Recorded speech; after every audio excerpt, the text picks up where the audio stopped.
Eu vou conversar agora com o otorrinolaringologista Diego Vaz. Ele é especializado em sono. Doutor Diego, é um prazer falar com você. Tudo bem? Olá, boa noite, tudo bom, Mauro? Tudo em paz. Bem, Isso, agora que as pessoas estão começando, estão começando a se preocupar um pouco, que o sono é importantíssimo, né? O dia seguinte é fundamental e independente do sono anterior. exatamente. Então, se a gente contar que dorme toda noite, né? É E verdade. Sim, dormimos mas cerca não de... é. Às vezes finge que dorme, né? Ou então dorme mal, o que repercute no dia seguinte, né? Geralmente a repercussão é cognitiva, não é muito aparente, e as pessoas vão levando, né? Exatamente. Então, como a gente dorme todo dia, é cerca de 8 horas por dia que dormimos, né? Então, se a gente fizer um cálculo rápido aí, é um terço da nossa vida a gente passa dormindo. Então, é um tempo importante do nosso dia, né?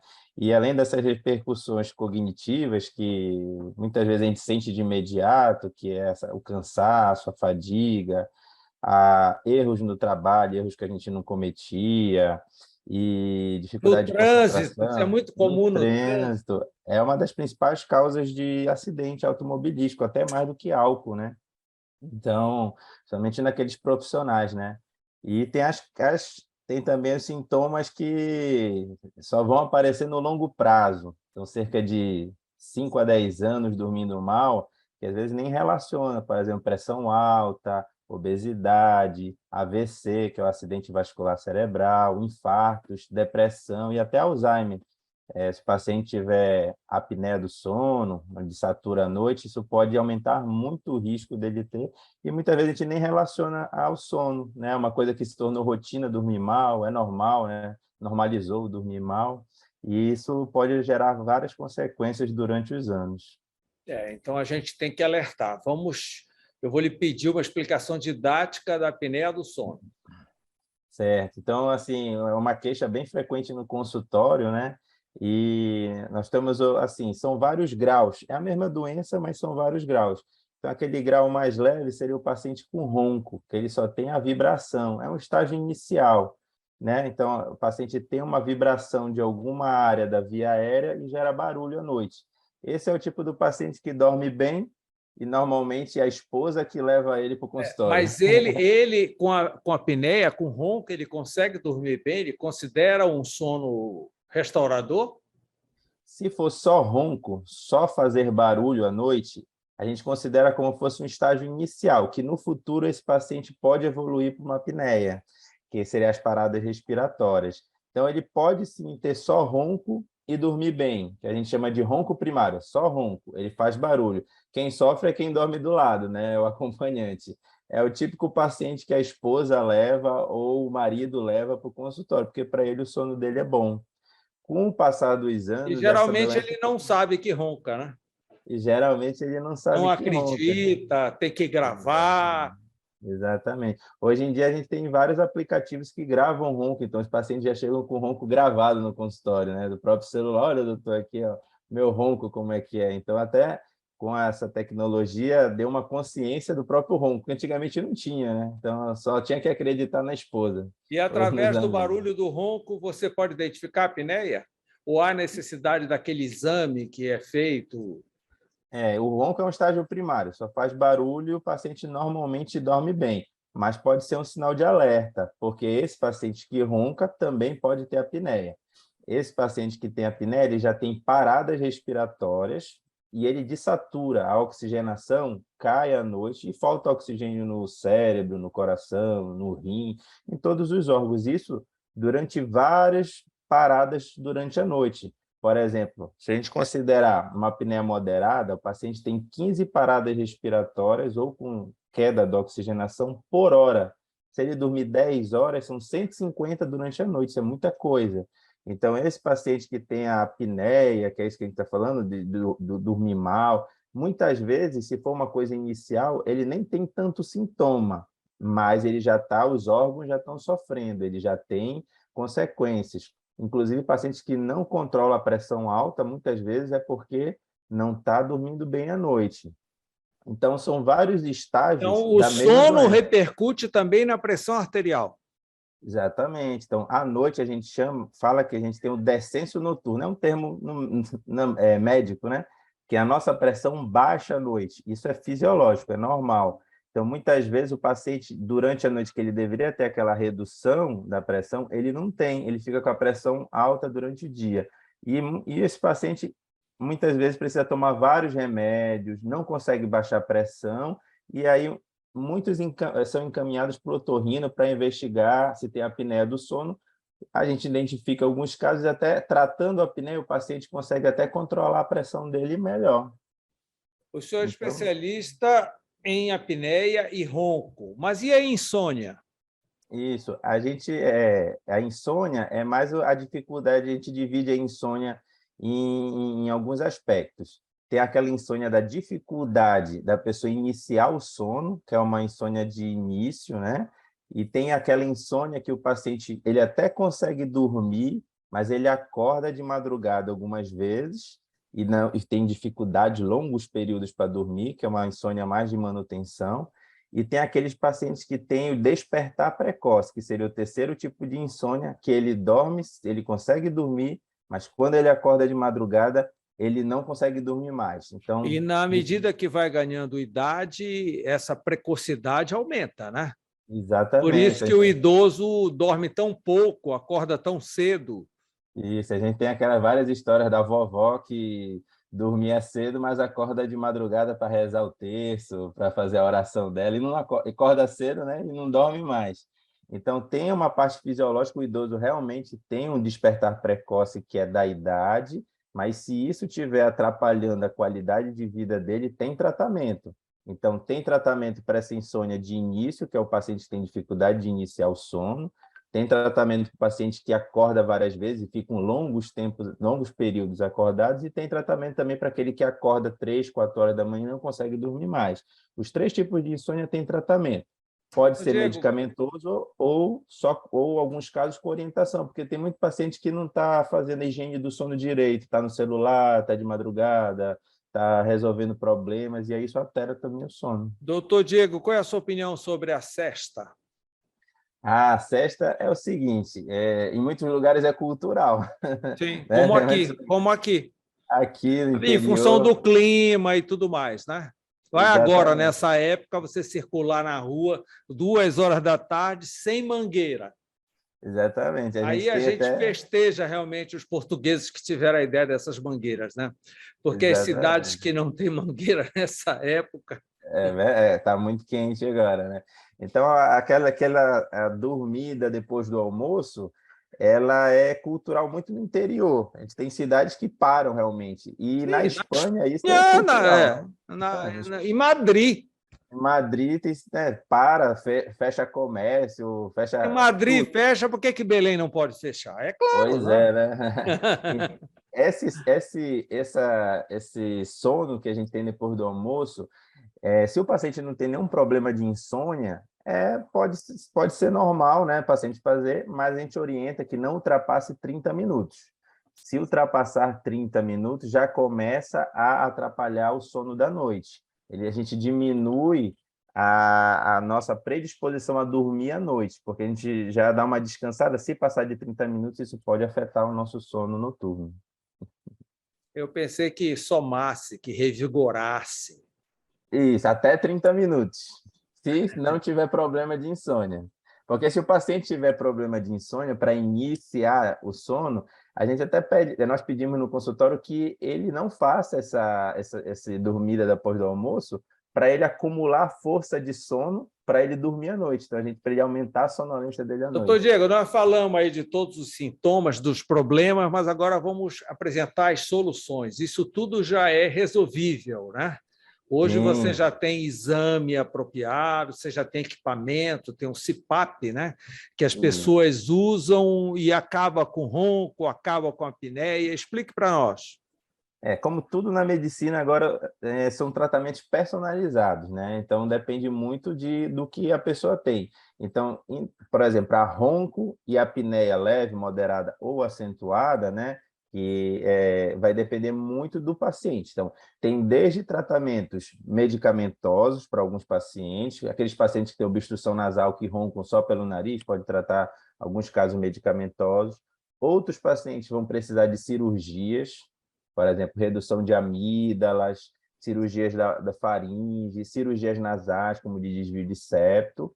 Outros pacientes vão precisar usar um aparelho intraoral, que é um aparelho que nós temos um dentista parceiro que ele faz, que a pessoa morde, tipo um mordedor de boxe, ele avança a mandíbula, abrindo a via aérea.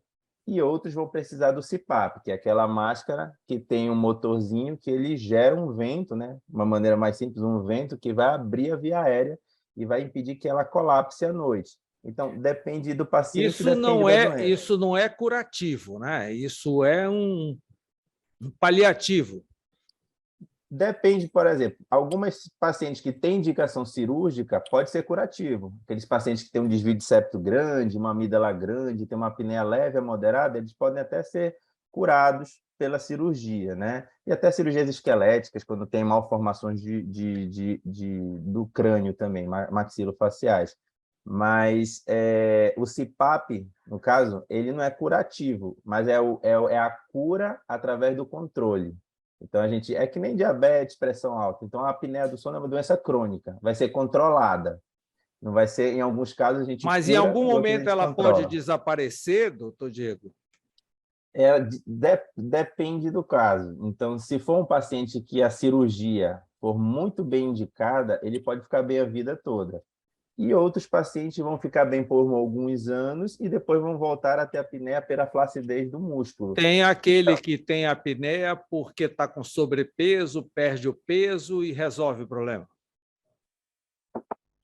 Isso, tem alguns pacientes que não têm obstrução da via aérea, não têm desvio de septo, não têm amígdala grande e estão muito acima do peso. É um paciente que, dependendo do caso, ele pode melhorar muito ou até ficar curado com a perda de peso, uma cirurgia bariátrica. É como eu falei, é muito individualizado o tratamento.